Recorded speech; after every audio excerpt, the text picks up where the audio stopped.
Guilty or not guilty, nahulog sa imburnal. Guilty. Ako guilty din. Ah, talaga? Oo, parehas tayo. Sige, sabit natin kwento.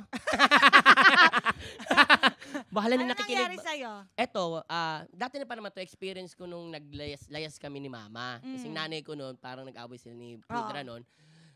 Lumayas.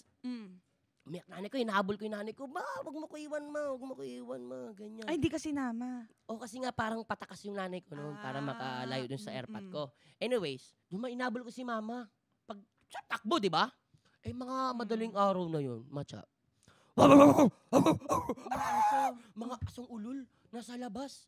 Sabi tumatakbo, harap ako sa aso. At ganyan, atas ako ng atras. He! Brownie! Whitey! Whitey! Blackie! Blackie! Kahit di naman yun yung mga pangalan nila. Polka! Diba? Alam ko, no? Oo, mga ganyan. Mga, Kahit mga magbanggit pangalan ka. ng aso sa Pasay, sa Tondo. Oo, lahat ng mga pahay ng kaibigan mo, wag mo daw tignan sa mata. Lahat, mapapasok na sa ano mo. Ano kailangan ko gawin? Hoy. Alam mo, ending, pa! Boom! Naglag ako sa imburnal. Pagtayo ko, half human, half kanal talaga. Oh. As in talaga, itim na itim. Alam So mo, ito, dark dark. and darker. Super dark. As in talaga. As in talaga yung naglalangis. Tsaka ang imburnal po, ayan talaga yung parang black, yung parang mukhang grasa. Yes. Yan, meron kaming ganyan din sa Pasay. Tama. At kapag nahulog ka na sa imburnal, alam mo kung ano yung amoy ng ipis talaga eh.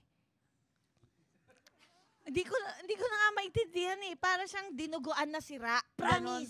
Promise, Ganun siya. hindi nila maintindihan. Hindi Kasi niya alam yan. hindi kayo nahulog sa Kami alam may kanal. wisdom kami sa imburnal. Shucks. As in, Mas pag magaling kami sa inyo. gano'n, no, pag hulog sa akin, no, pak, may 3 ipis dito, parehas ka lang.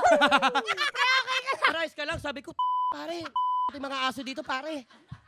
Mga aso dito, pare. Wait lang, pare, ha. Ahon ulit ako. Mga mababait naman yung mga ipis sa amin.